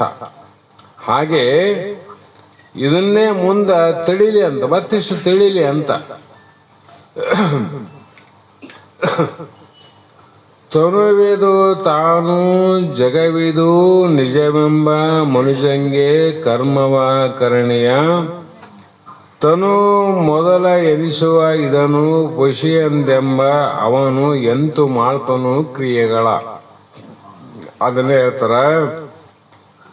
ತನುವಿದು ತಾನು ಎಷ್ಟು ವೇದ ಶಾಸ್ತ್ರ ಮಹಾತ್ಮ ಗುರು ಪಂಚೀಕರಣ ಉಪನಿಷತ್ತು ಹೇಳ್ತಾವ ನೀನಲ್ಲ ಶರೀರ ಅಂತ ಹೇಳಿದ್ರು ಕೂಡ ಈ ಶರೀರವೇ ನಾನು ಕೇಳ್ತಾನ, ಮತ್ತೆ ಶರೀರ ನಾನಂತ. ಇದು ಹೆಂಗಾಗ್ತದ ಅಂದ್ರೆ ನಗಾರಿ ಅದ, ನಗಾರಿ ಬಾರಿಸುವಾಗ, ದಮ್ಮಡಿ ಬಾರಿಸುವಾಗ, ಮದ್ಲಿ ಬಾರಿಸುವಾಗ ಶಬ್ದ ಮಾಡ್ತದ. ಯಾವಾಗ ಕೈ ತಾಂಡ್ ಹಿಂಗ್ ಬಡದಾಗ ಢಮ್ ಅಂತದ, ಕೈ ಎತ್ತೇಳಿ ಇಲ್ದಂಗ ಬಡದಾಗ ಶಬ್ದ ಮಾಡ್ತದ, ಬಡದ ಬಿಟ್ಟಗಡೆ ಶಬ್ದ ಇಲ್ದಂಗ ಆಗ್ತದ. ಅದಕ್ಕೆ ಕೇಳುವಾಗ ಇದು ತಿಳಿದಂಗ ಆಗ್ತದ, ಸ್ವಲ್ಪ ಹೊತ್ತಾದಗಡೆ ಮರ್ತಂಗ ಆಗ್ತದ. ಯಾಕಂದ್ರೆ ನಮ್ಮದು ತಪ್ಪಲ್ಲ, ನಿಮ್ಮದು ತಪ್ಪಲ್ಲ, ಇದು ಹಿಂದಿನ ಜನ್ಮದ ಸಂಸ್ಕಾರ. ಆದ್ರೂ ಕೂಡ ಇವತ್ತು ನಾವು ಈ ಮಟ್ಟಕ್ಕೆ ಬಂದ ವೇದಾಂತ ಶಾಸ್ತ್ರವನ್ನ ಸಾಮಾನ್ಯ ಶಾಸ್ತ್ರ ಕೇಳೋದಲ್ಲ ನಾವು. ವೇದಾಂತ ಶಾಸ್ತ್ರವನ್ನು ಹಿಂದಿನ ಕಾಲದಲ್ಲಿ ಅವತಾರ ಪುರುಷರು, ಮುನಿಗಳು, ಸಂತರು, ಶರಣರು ಅಂಥವರು ಕೇಳಿದಂಥ ಮಾತುಗಳನ್ನು ಇವು ನಮ್ಮಂಥವ್ರು ಕೇಳುವಂಥ ಒಂದು ಸಂದರ್ಭ ಒದಗಿ ಬಂದಲ್ಲ. ನಾವು ಯಾವ ಪುಣ್ಯ ಮಾಡೀವಿ ಅಂದರೆ ಆವ ಜನ್ಮದ ಪುಣ್ಯ ಕುರು ಹಿಡಿಯಲ್ಲ ಹೋದದ್ದು. ಯಾವ ಜನ್ಮದಲ್ಲಿ ನಾವು ನೀವು ಪುಣ್ಯ ಮಾಡಿವೋ ಗೊತ್ತಿಲ್ಲ. ಇದನ್ನ ಇಲ್ಲಂದ್ರೆ ಅಂಥ ಕಾಶಿಯಲ್ಲಿ ಹೋದ ಪಂಡಿತರಿಗೆ ಸಿಕ್ಕಿಲ್ಲಿದು. ನಮ್ಮಂಥವ್ರಿಗೆ ದೊರಕ್ಯಾದ ಅಂದರೆ ಇದಕ್ಕೆ ನಿಮ್ಮದು ಬಹು ಪುಣ್ಯ, ನಮ್ಮದು ಬಹು ಪುಣ್ಯ. ಆ ಪುಣ್ಯದ ಫಲದಿಂದನೇ ಸದ್ಗುರುಗಳಾದವರು ಸಮರ್ಥ ಬಸವಾನಂದರು ನಮಗೆ ಜ್ಞಾನೋಪದೇಶ ಮಾಡಿದರು. ಹೆಂಗೆ ಮಾಡಿದರು? ಅವರು ನೇರ ನಿಷ್ಠುರ ಮಾತುಗಳನ್ನಾಡಿದರು. ಹೇಳ್ತಿದ್ರು, ನಾನು ನಿಷ್ಠುರ ಮಾತು ಯಾಕೆ ಹೇಳ್ತೀನಂದ್ರೆ ಸಿಟ್ಟಾಗಬಾರ್ದು ತಮ್ಮಂತಿದ್ರು. ಎಷ್ಟು ಕರುಣೆ, ಎಷ್ಟು ದಯಾವಂತರು, ಹೃದಯವಂತರು ಅಂದರೆ ನೋಡೋರಿಗೆ ಅವರು ಏನು ಮಾತಾಡ್ತಾರಂತ ಅನಿಸ್ತಿತ್ತು. ಇವತ್ತು ಸ್ಮರಣೆ ಮಾಡ್ಬೇಕು ನಾವೆಲ್ಲ. ಯಾಕೆ ಮಾಡ್ಬೇಕಂದ್ರೆ ಉಂಡ ಮನೆಗೆ ಕನ್ನ ಬಗೆಬಾರದೆಂದು ನಮಗೆ ಊಟ ಹಾಕ್ಯಾನ, ಜ್ಞಾನದ ಊಟ ಬಡಿಸ್ಯಾನ ಗುರುನಾಥ. ನಾನು ಯಾಕೆ ನಿಷ್ಠುರ ಹೇಳ್ತೇನೆಂದ್ರೆ, ನೋಡ್ತಮ್ಮ, ಇದು ಜನ್ಮ ಜನ್ಮಾಂತರದಿಂದ ತುಕ್ಕು ಹಿಡಿದು ಬಂದದ. ತುಕ್ಕು ಹಿಡಿತಾ ಹಿಡಿತಾ ಅದೇನಾಗ್ತದ, ಕೊನೆಗೆ ಕೆಟ್ಟ ಹೋಗ್ತದ. ಮೋಹ ಏನು ಮಾಡದ, ಜನ್ಮಕ್ಕೆಷ್ಟು ಹೆಚ್ಚಾಗಿ ತುಕ್ಕು ಹಿಡದದು. ಆ ಜಂಗು ಹೋಗ್ಬೇಕಾಗಿದ್ರೆ ಸುಮ್ಮನೆ ನೀರಲ್ಲಿ ತೊಳೆದ್ರೆ ಹೋಗೋದಿಲ್ಲ, ಬಟ್ಟೆಲೆ ತಿಕ್ಕಿದ್ರೆ ಹೋಗೋದಿಲ್ಲ. ಅದಕ್ಕೆ ಪೆಟ್ರೋಲ್ ಹಾಕಿನೇ ತಿಕ್ಕಬೇಕು 4 ಸಲ. ಅಂದರೆ ಸ್ವಲ್ಪ ಸ್ವಲ್ಪ ಜಂಗ್ ಬಿಡ್ತದ. ಅದಕ್ಕೆ ಮೃದು ಮಾತಿನಿಂದ ಹೇಳಿದ್ರೆ ನೀರಾಗ ತೊಳೆದಂಗೆ ಅದು ಹತ್ತಂಗಿಲ್ಲ. ಜೀವನಿಗೆ ಹತ್ತಬೇಕಲ್ಲ. ಅವನಿಗೆ ವೈರಾಗ್ಯ ಬೇಕು, ಜೀವನ ಅನ್ಬೇಕು, ಸಾಕಿದು ಜಂಜಾಟ ಅನ್ನಬೇಕಾದ್ರೆ ಅವನು ಎಬ್ಬಿಸ್ಬೇಕು. ಅಂದ್ರೆ ಮಕ್ಕಳಲ್ಲೇ ಕೇಳಕತ್ತಾನ ಅವನೀಗ. ಮತ್ತೆ ಮಕ್ಕಂಡಲ್ಲಿ ಕೇಳೋದಕ್ಕ ಎಚ್ಚರದ ಕೇಳಕ್ಕೆ ವ್ಯತ್ಯಾಸ ಇದಿಲ್ಲ. ಮಕ್ಕಂಡ ಕೇಳೋಣ, ಅವನು ಹೇಳೋಣ, ಮತ್ತೆ ಅವನು ಕೇಳಿಬಿತ್ತಿಲ್ಲಪ್ಪ ಮಕ್ಕಂಡಿದ್ದು ಹೇಳಾಗಂತ. ನಾವು ಹೇಳಿದವನು ಅನುಮಾನನೇ, ಕೇಳಿದವನಿಗೆ ಅನುಮಾನನೇ. ಮಲಿಕಂಡ ಕೇಳೋಣ, ಅವನು ಹೆಂಗೆ ಕೇಳಿದ್ನಿ ಏನು ಅಂತೀರಿಲ್ಲೀಗ. ಅದು ಎದ್ದಾಗ ಕೇಳಿದ್ರೆ ಅಲ್ಲ ಕೇಳಿದೇನಂತೀವ ನಾವು. ಹೇಳಿ ಬಂದಿವಪ್ಪ ಅಂದ ಎದ್ದಾಗ ಕೇಳ್ತಾನ. ಅದಕ್ಕೆ ಮಲಗಿದ ಅಜ್ಞಾನದ ಆಶೆಯಲ್ಲಿ ಮಲಗಿನ ಜೀವ ತಾಯಿಯ ಗರ್ಭದ ಮಂಚದಲ್ಲಿ ಅಲ್ಲಿ ಬಂದು ಭೋಗದ ಮಂಚದ ಮೇಲೆ ಮಲಗ್ಯಾನ. ಸುಪ್ಪತ್ತಿಗಾದ, ಸುವರ್ಣ ಅವಕಾಶ ಅದ, ಭೋಗ ಭಾಗ್ಯ ಅದ, ಐಷಾರಾಮದ. ಅವನು ಎದ್ದಾಗ ಇಲ್ಲ, ಮಕ್ಕಂಡಲ್ಲಿ ಕೇಳ್ತ. ಅದಕ್ಕೆ ಅವನಿಗೆ ಸಿಟ್ಟು ಬಂದು ಎದ್ದೇಳಿ ಅಂತೇಳಿ ನಿಷ್ಠುರ ಮಾತು ಹೇಳ್ತು ಅಂತಿರು ಅವ್ರು. ನಿಷ್ಠುರ ಮಾತು ಎದ್ದೇಳ್ತಾನ. ಎದ್ದಾಗ 2 ಮಾತು ಹೇಳಿ ಅವನಿಗೆ ಮನಸ್ಸಿಗೆ ಹೆಚ್ಕೊಂತಾನ.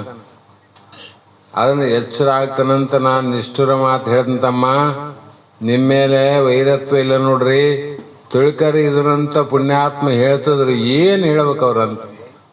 ಅವ್ರ ಮಾತುಗಳನ್ನೇ ಕೇಳಿದವ್ರಿಗೆ ಇವತ್ತು ಕೆಲವು ಮಂದಿ ಉಳ್ಕೊಂಡಿರ್ಲಿಕ್ಕಿಲ್ಲ, ಕೆಲವು ಮಂದಿ ಉಳ್ಕೊಂಡವ. ಅದು ಯಾಕೆ ಉಳ್ಕೊಂಡವು, ಯಾಕೆ ಉಳ್ಕೊಳ್ಳಂತ ಅವ್ರವ್ರ ಮನಸ್ಸಿಗೆ ಸಾಕ್ಷಿ. ಅದು ಯಾರ್ದು ಹೇಳಕ್ಕೆ ಬರಂಗಿಲ್ಲ. 28-10 ವರ್ಷ ಮಹಾತ್ಮ ಡಂಗೂರ ಸಾರಿ ಹೇಳಿದ. ಕೆಲವು ಮಂದಿಗೆ ಅವು ಉಳ್ಕೊಂಡಿಲ್ಲ, ನೆನಪಾಗ್ಯಾವ.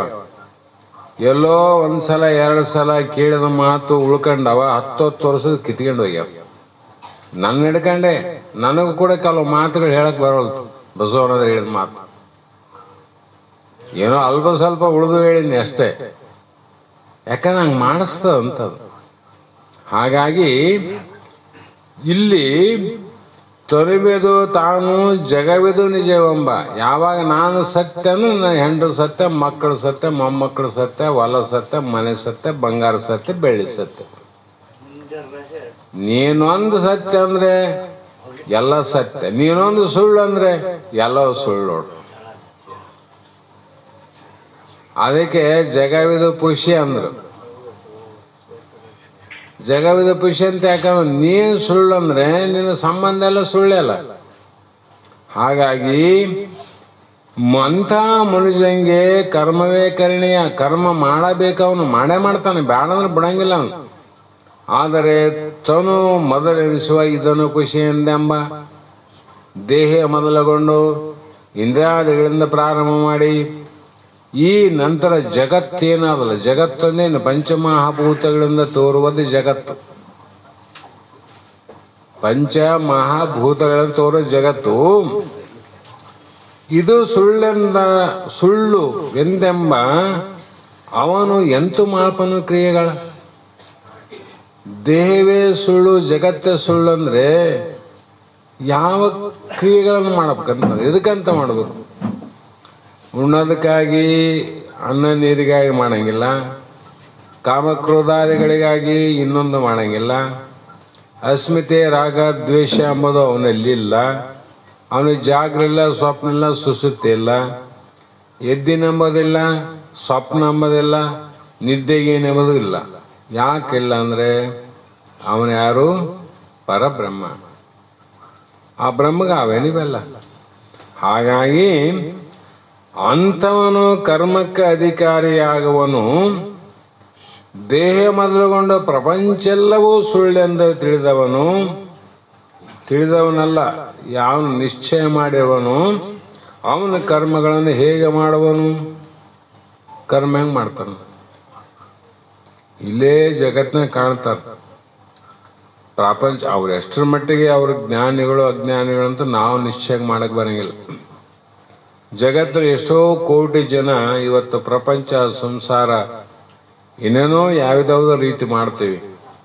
ಇವತ್ತು ಸುಮ್ಮನೆ ಸಾಮಾನ್ಯ ಕುಂಭಮೇಳದಲ್ಲಿ ಕೋಟಿಗಟ್ಟಲೆ ಇರುವಂಥ ಸಾಧುಗಳಾರಲ್ಲ, ಅವ್ರು ಏನು ಕರ್ಮ ಮಾಡ್ತಾರೆ?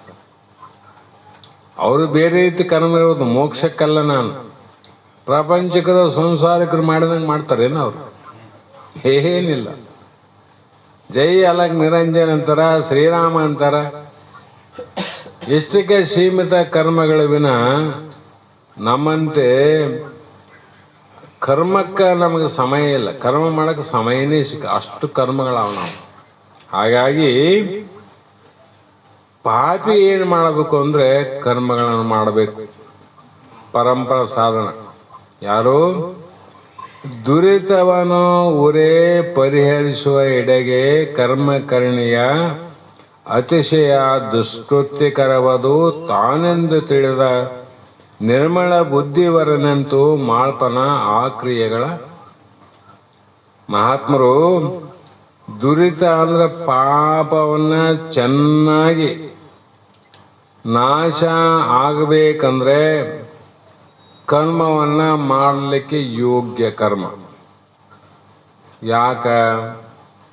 ದುರಿತ ಕರ್ಮವನ್ನು ಒಲ್ಲದಿರು ಪುಣ್ಯವನ್ನು ಮಾಡು ಅಂತ ಹೇಳ್ಯಾರ. ನಿನ್ನೆನೆ ಹೇಳಿ ನಾನು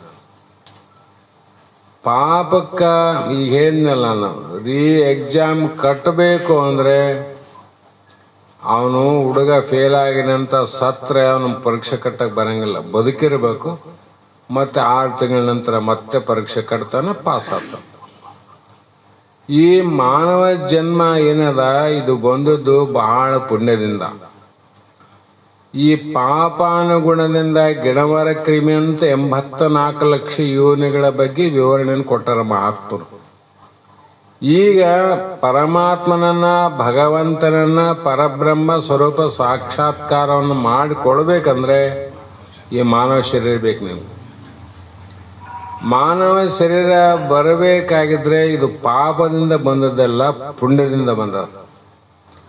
ಅದಕ್ಕಾಗಿ ಈ ಪುಣ್ಯದಿಂದ ಬಂದಂಥ ಶರೀರವನ್ನು ಕಳೆದುಕೊಳ್ಳಬಾರದು ಅಂದರೆ ಪಾಪವನ್ನು ಬಿಡು, ಪುಣ್ಯವನ್ನು ಮಾಡು. ಮೋಕ್ಷ ಅಂತ ಹೇಳಿದ್ರಲ್ಲಿ ಸಾಧನವಾದ ಶರೀರ ಬರ್ತಂತ ಹೇಳಿದ್ರು. ಮೋಕ್ಷಕ್ಕೆ ಸಾಧನವಾದ ಯಾವುದು? ಮಾನವ ಶರೀರ.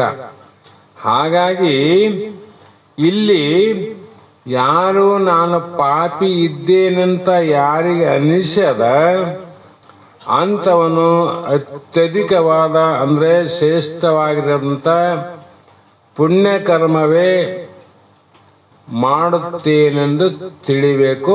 ಅವನು ತಿಳಿದು ಮಾಡ್ತಾನ. ಪಾಪ ಮಾಡಿದವನಿಗೆಲ್ಲ ಆಸೆ ಬರೋದು ಪುಣ್ಯ ಮಾಡ್ಬೇಕಂತ, ಫೇಲ್ ಆದವನಿಗೆಲ್ಲ ಮತ್ತೆ ಪಾಸ್ ಆಗ್ಬೇಕಂತ ಆಸೆ ಬರೋದು. ಅವಾಗ ಪಾಸ್ ಆಗಿದ್ರೆ ಮತ್ತೆ ಪಾಸ್ ಆಗ್ಬೇಕಂತನ. ಯಾರು ಪಾಪವನ್ನು ಮಾಡಿದ್ದು ಯಾಕಂದ್ರೆ ತಾನು ಮಾಡದ ಪಾಪ ತಾನು ಮಾಡಿದ ಪುಣ್ಯ ತನ್ನ ಅರಿವಿಗೆ ಸಾಕ್ಷ್ಯ. ಯಾಕಂದ್ರೆ ಎರಡು ಕಾಣ್ತವ. ಶರೀರದಿಂದ ವಾಣಿಯಿಂದ ಮಾಡಿದ ಪಾಪ ಇನ್ನೊಬ್ರಿಗೆ ಗೊತ್ತಾಗ್ತವ. ಏನಪ್ಪ ಅಂತ ಮಾತು ಆಡಬಾರ್ದಾಗಿತ್ತು. ಶರೀರದಿಂದ ನೋಡಿ ಹೆಂಗ್ ಮಾಡ್ತಾರ ಪಾಪದ ಕೆಲಸ ಅಂತೀವಿ. ವಾಣಿಯಿಂದ ಶರೀರದಿಂದ ಗೊತ್ತಾಯ್ತು, ಮನಸ್ಸಿನಿಂದ ಅದು ಯಾರಿಗೆ ಗೊತ್ತಾಗ್ತದ? ನಿನಗೆ ಸಾಕ್ಷಿ. ಯಾರು ಪಾಪನ ಮಾಡಿನಂತ ತನಗೆ ಸಾಕ್ಷಿ ಆಗ್ಯದ, ಆ ಪಾಪದಿಂದ ಹೊರಗೆ ಬರಬೇಕಾದ್ರೆ ಪುಣ್ಯವನ್ನ ಮಾಡಬೇಕಂತ ಇಚ್ಛೆ ಆಗ್ತದೆ, ಮಾಡಬೇಕಾಗ ಅಂಥವ್ನು ಮಾಡ್ತಾನೆ. ಆದರೆ ಇಲ್ಲಿ ಯಾರು ದುಷ್ಕೃತಿಕರವದು ತಾನೆಂದು ತಿಳಿದ ನಿರ್ಮಲ ಬುದ್ಧಿವರನೆಂತು. ಇಲ್ಲಿ ಯಾರಂದ್ರೆ ಕರ್ಮನೇ ನೋಡಪ್ಪ, ಪಾಪವನ್ನು ಉಂಟು ಮಾಡೋದು ಕರ್ಮ. ಕರ್ಮ ಮಾಡಿ ಎಲ್ಲ ಪುಣ್ಯಾತವ ನಿನ್ಗೆ.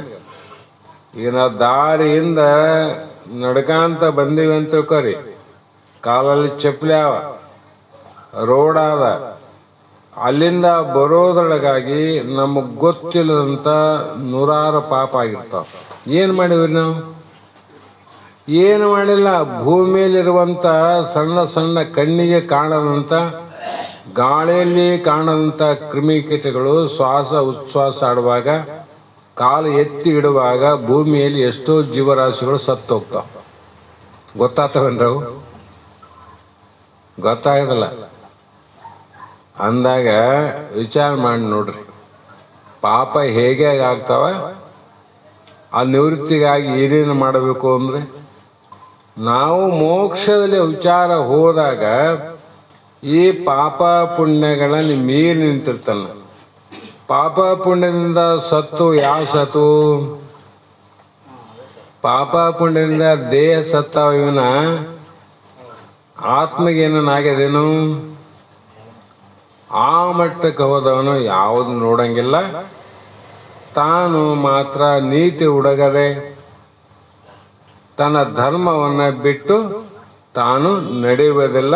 ಆ ಧರ್ಮ ಆದ ಕೂಡ ಯಾಕೆ ಜರುಗ್ತದ ಅಂದ್ರೆ ಹೇಳಿನಿ, ಪ್ರಾರಬ್ಧದ ಆಧೀನ ಪ್ರಯತ್ನ.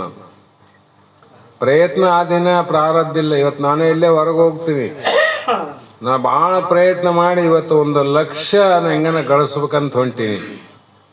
ಆದ್ರೆ ಆವತ್ತು ದಿವಸ ಪ್ರತಿದಿನ 20,000 ಆಗೋದು 10,000 ಆಗ್ತದೆ. ಒಂದೊಂದ್ಸಲ 10,000 ಅಪೇಕ್ಷೆ ಇಟ್ಕೊಂಡು ಹೋಗ್ತೀವಿ, ಲಕ್ಷ ರೂಪಾಯಿ ಗಳಿಕೆ ಆಗ್ತದೆ. ನೀ ಪ್ರಯತ್ನ ಮಾಡಿದ್ದೇನು ಅಲ್ಲಿ ಆದದ್ದೇನು ಅಂದ್ರೆ ಪ್ರಾರಬ್ಧದ ಆಧೀನ ಪ್ರಯತ್ನವಿನ ಪ್ರಯತ್ನ ಆಧೀನ ಪ್ರಾರಬ್ಧ ಇಲ್ಲ. ಆ ಕಾರಣದಿಂದ ಆ ಮಹಾಪುರುಷನು ಸಮತ್ವಭಾವ, ತತ್ವದರ್ಶಿ, ಆತ್ಮಜ್ಞಾನಿ, ಬ್ರಹ್ಮನೇ ನಾನು, ಜನನ ಮರಣ ನನಗಿಲ್ಲ ಅಂತ ತಿಳಿದವನು ಕರ್ಮವನ್ನು ಮಾಡಲಿಕ್ಕೆ ಹೇಗೆ ಹೋದಾನು? ಕರ್ಮ ಮಾಡ್ಕೋತಾನವನು ಹೋಗೋದಿಲ್ಲ. ಯಾವ ಕಾರಣಕ್ಕೆ ಹೋಗ್ಬೇಕು? ಏನಾದ್ರೂ ಬೇಕು ಬೇಡ ಇದ್ರೆ ಬೇಕನ್ನೋಕ್ಕಾದ್ರೂ, ಈಗ ಕೈ ಇದೆ ಊಟಕ್ಕೆ ನೀಡ್ತಾರೆ, ಸಾಕನಕ್ಕಾದ್ರೆ ಕೈ ಹಿಂಗ್ ಬೇಕು, ಬೇಕನಕ್ಕಾದ್ರೆ ಹಿಂಗ್ ಬೇಕು. ಒಂದು ಕೈ 2 ಕೆಲಸ ಮಾಡ್ತದೆ. ಸಾಕಂತನೂ ಸೂಚನೆ ಕೊಡ್ತದ, ಬೇಕಂತ ಹೇಳ್ತದ. ಸಾಕು ಬೇಕಿದ್ದಾಗ ಈ ಕೈ ಕರ್ಮ ಮಾಡ್ಬೇಕು, ಇಲ್ಲ ಬಾಯಲ್ಲಿ ಅದನ್ನ ಮಾಡ್ಬೇಕು. ಸಾಕನಿಲ್ಲ ಬೇಕನಿಲ್ಲ ಏನ್ ಮಾಡೋದು? ಸಾಕು ಅನ್ನೋದಿಲ್ಲ, ಬೇಕು ಅನ್ನೋದಿಲ್ಲ ಅಂದ್ರೆ ಕೈ ಕೆಲಸ ಮಾಡೋ ಅವಶ್ಯಕತೆ ಇಲ್ಲ ಅಂತ. ಅದರಂತೆ ಇಲ್ಲಿ ಶುದ್ಧ ಬುದ್ಧ ನಿತ್ಯ ಮುಕ್ತನೇ ಇರುವನು ಯಾರು? ಇಂಥ ಆತ್ಮಜ್ಞಾನಿ, ತನ್ನ ಸ್ವರೂಪವನ್ನು ತಿಳಿದುಕೊಂಡಂಥ ಜ್ಞಾನಿ, ಯೋಗೀಶ್ವರ. ಜ್ಞಾನಯೋಗಿ ಎಂದಿಗೂ ಕರ್ಮ ಮಾಡೋದಿಲ್ಲ ಅಂತ ಹೇಳಿದ್ರು. ಅದಕ್ಕೆ ಯೋಗೀಶ್ವರಂಗೆ ಕರ್ಮ ಅಧಿಕಾರ ನಿಷೇಧ ನಿರೂಪಣೆ, ನಿಷೇಧ ಅಂತಾರ. ಏನು ನಿಷೇಧ? ಕರ್ಮ ವಿಧಿ ಅಧಿಕಾರ ನಿಷೇಧ. ಜ್ಞಾನಿಗೆ ಕರ್ಮ ಮಾಡುವ ಅಧಿಕಾರ ಇಲ್ಲ, ನಿಷೇಧ. ಒಂದು ನೋಡ್ರಿ, ವಿಚಾರ ಮಾಡಿ ಎಷ್ಟು ಮಂದಿ ಸಿಗ್ತಾರ. ಜ್ಞಾನ ಆದಮೇಲೆ ಕರ್ಮವನ್ನು ನಿಷೇಧ ಯಾರು ಮಾಡ್ಯಾರ? ಮಾಡಬೇಕು ಅಂತ ಅದರ ವಿಚಾರ ಅದ. ಅದು ಅವರವರಿಗೆ ಬಿಟ್ಟಂತ ವಿಚಾರ. ಇಲ್ಲಿಗೆ ಸೂತ್ರ 17ಕ್ಕೆ ಪದ 142ಕ್ಕೆ ಇವತ್ತಿನ ಶಾಸ್ತ್ರದ ವಾಕ್ ಪುಷ್ಪಗಳನ್ನು ಸದ್ಗುರು ಬಸವಾನಂದರ ಶ್ರೀಚರಣಕ್ಕೆ ಸಮರ್ಪಿಸಿ ಒಂದು ಪದ್ಯ ಟೈಮ್ ಅದ, ಒಂದು ಪದ ಆಡಿ ಮಂಗಳ ಹೇಳ್ರಿ. ಅನ್ರಾಮ್ ಯಾವ್ದನ್ನ ಬೇಗ. ನಂದೇನಾದೋ ಇಲ್ಲಿ ನಿಂದೆ ಈ ಜಗವೆಲ್ಲ, ನಂದ ನಂದನ ಗೋವಿಂದ. ನಂದೇನಾದೋ ಇಲ್ಲಿ ನಿಂದೆ ಈ ಜಗವೆಲ್ಲ, ನಂದ ನಂದನ ಗೋವಿಂದ. ನಂದೇನಾದೋ ಇಲ್ಲಿ, ನಂದೇನಾದೋ ಇಲ್ಲಿ ನಿಂದೆ ಈ ಜಗವೆಲ್ಲ, ನಂದ ನಂದನ ಗೋವಿಂದ. ನಂದೇನಾದೋ ಇಲ್ಲಿ ನಿಂದೆ ಈ ಜಗವೆಲ್ಲ, ನಂದ ನಂದನ ಗೋವಿಂದ. ಕಾಯ ಕಷ್ಟವನಿಂದು, ಕಾಯ ಕಷ್ಟವನಿಂದು, ಕಾಯದ ರೂಪ ನಿಂದು, ಕಾಯದ ಜೀವ ನಿಂದು. ಕಾಯ ಕಷ್ಟವನಿಂದು, ಕಾಯದ ರೂಪ ನಿಂದು, ಕಾಯವ ದೇವನಿಂದು. ಕಾಯ ಕಷ್ಟವನಿಂದು, ಕಾಯದ ರೂಪ ನಿಂದು, ಕಾಯದ ಜೀವ ನಿಂದು. ಕಾಯ ಕಷ್ಟವನೆಂದು, ಕಾಯ ರೂಪವನೆಂದು, ಕಾಯದ ಜೀವನೆಂದು. ಬಾಯಿ ಮಾತವನಂದು, ಬರುವ ಭಾಗ್ಯವನೆಂದು, ಬಾಯಿ ಮಾತವನೆಂದು, ಬರುವ ಭಾಗ್ಯವನೆಂದು. ಹನುಮನವೇತ ಕಯ್ಯ, ಹನುಮನವೇತ ಕಯ್ಯ, ಚಿನ್ಮಯ ರೂಪಕನೇ ನಂದೇನಾದೋ ಇಲ್ಲಿ ನಿಂದೆ ಈ ಜಗವೆಲ್ಲ, ನಂದ ಆನಂದ ಗೋವಿಂದ.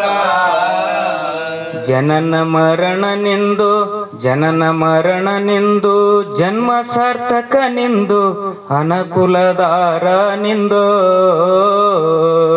ಜನನ ಮರಣ ನಿಂದು, ಜನ್ಮ ಸಾರ್ಥಕ ನಿಂದು, ಅನುಕೂಲದಾರ ನಿಂದು. ಜನನ ಮರಣ ನಿಂದು, ಜನ್ಮ ಸಾರ್ಥಕ ನಿಂದು, ಅನುಕೂಲದಾರ ನಿಂದು. ಜನನ ಮರಣ ನಿಂದು, ಜನ್ಮ ಸಾರ್ಥಕ ನಿಂದು, ಅನುಕೂಲದಾರ ನಿಂದು. ಘನತ ಪಶವನಿಂದು, ಪೂರ್ಣ ತಮಸನಂದು, ಘನತ ಬಸವನಿಂದು, ಪೂರ್ಣ ತಮಸನಂದು. ಘನತ ಪಶವನಿಂದು, ಪೂರ್ಣ ತಮಸನಂದು, ಹನುಮನವೇತ ಕಯ್ಯ, ಚಿನ್ಮಯ ರೂಪಕನೇ ನಂದೇನಾದೋ ಅದು ಇಲ್ಲಿ ನಿಂದೆ ಈ ಜಗವೆಲ್ಲ, ನಂದ ಆನಂದ ಗೋವಿಂದ. ಜಾತ್ರೆ ಕ್ಷೇತ್ರವನಿಂದು, ಕ್ಷೇತ್ರದ ಫಲ ನಿಂದು, ಸದ್ಭಕ್ತಿ ಭಾವ ನಿಂದು. ಜಾತಿ ಕ್ಷೇತ್ರವನೆಂದು, ಕ್ಷೇತ್ರದ ಫಲ ನಿಂದು, ಸದ್ಭಕ್ತಿ ಭಾವ ನಿಂದು. ಜಾತ್ರೆ ಕ್ಷೇತ್ರವನಿಂದು, ಕ್ಷೇತ್ರದ ಫಲ ನಿಂದು, ಸದ್ಭಕ್ತಿ ಭಾವ ನಿಂದು. ಕ್ಷೇತ್ರವನಿಂದು, ಕ್ಷೇತ್ರದ ಫಲ ನಿಂದು, ಸದ್ಭಕ್ತಿ ಭಾವ ನಿಂದು. ಪುರದೊಳು ಮೆರಿವಂತ ಚಿತ್ತ ವೆಂಕಟ ವಿಠಲ, ಪುರದೊಳು ಮೆರೆವಂತ ಚಿತ್ತ ವೆಂಕಟ ವಿಠಲ. ಸ್ತೋತ್ರ ಮಾಡುವೆನಯ್ಯ, ಸ್ತೋತ್ರ ಸ್ತೋತ್ರ ಮಾಡುವೆನಯ್ಯ ನಿಮ್ಮಯ ಚರಣದಿ. ನಂದೇನಾದೋ ಇಲ್ಲಿ ನಿಂದೆ ಈ ಜಗವೆಲ್ಲ ನಂದ ನಂದನ ಗೋವಿಂದ. ನಂದೇನಾದೋ ಇಲ್ಲಿ ನಿಂದೆ ಈ ಜಗವೆಲ್ಲ ನಂದ ನಂದನ ಗೋವಿಂದ. ನಂದೇನಾದೋ ಇಲ್ಲಿ ನಿಂದೆ ಈ ಜಗವೆಲ್ಲ ನಂದ ಆನಂದ ಗೋವಿಂದ. ಗುರುರಾಜ ಸಿದ್ಧಾರೂಢ ಸಮರ್ಥ ಬೆಳಗುವೆ ಆರತಿಯ ಗುರುವರ ಬೆಳಗುವೆ ಆರತಿಯ. ಮೋಕ್ಷಾಪೇಕ್ಷೆಗೆ ತತ್ವಂ ಪದದ ಅರ್ಥವ ಬೋಧಿಸಿದೆ ಗುರುವರ ಅರ್ಥವ ಬೋಧಿಸಿದೆ. ಶಂಕರ ನಾಮ ಉಚಾರವ ಮಾಡಿಸಿದೆ ಗುರುವರ ಉಚಾರವ ಮಾಡಿಸಿದೆ. ಶ್ಯಾಮ ರಾಮ ಶ್ರೀರಾಮ ಭಿನ್ನ ಶಂಕರ ನೀನಿರುವೆ ಗುರುವರ ಶಂಕರ ನೀನಿರುವೆ. ಕಾಮ ಕ್ರೋಧವ ನಾಶಿಸಿ ಜಗದೊಳು ಶಾಂತಿಯ ಬೀರಿದೆ ಗುರುವರ ಶಾಂತಿಯ ಬೀರಿದೆ. ಚರಣ ಭಜಕರ ದುರಿತ ವೃಂದವ ತ್ವರಿತದಿ ನಾಶಿಸಿದೆ ಗುರುವರ ತ್ವರಿತದಿ ನಾಶಿಸಿದೆ. ವರಭೂಲತಾಪುರ ದೈವದಿಂದಲೇ ನಿರುತದಿ ವಾಸಿಸಿದೆ ಗುರುವರ ಅರುಷದಿ ವಾಸಿಸಿದೆ. ಗುರುರಾಜ ಸಿದ್ಧಾರೂಢ ಸಮರ್ಥ ಬೆಳಗುವೆ ಆರತಿಯ ಗುರುವರ ಬೆಳಗುವೆ ಆರತಿಯ. ಹರ ಓಂ ಚೈತನ್ಯಂ ಶಾಶ್ವತಂ ಶಾಂತಂ ವ್ಯೋಮಾತೀತಂ ನಿರಂಜನಂ ನಾದಬಿಂದು ಕಲಾತೀತಂ ತಸ್ಮೈ ಶ್ರೀ ಗುರವೇ ನಮಃ. ಶ್ರೀಮದ್ ಜಗದ್ಗುರು ಸಿದ್ಧಾರೂಢ ಮಹಾರಾಜ್ ಕಿ ಜೈ. ಶ್ರೀ ಸದ್ಗುರು ಶಿವಪುತ್ರ ಮಹಾರಾಜ್ ಕಿ ಜೈ. ಶ್ರೀ ಸದ್ಗುರು ಬಸವಾನಂದ ಮಹಾರಾಜ್ ಕಿ ಜೈ. ಶ್ರೀ ಸದ್ಗುರು ಅಭಿನವ ಮಹಾರಾಜ್ ಕಿ ಜೈ. ಸಕಲ ಸಾಧು ಸಂತ ಮಹಾರಾಜ್ ಕಿ ಜೈ. ಜಯ ಮಂಗಲಂ ಜಯ ನಮಃ ಪಾರ್ವತಿ ಶಿವರ ಮಹಾದೇವ.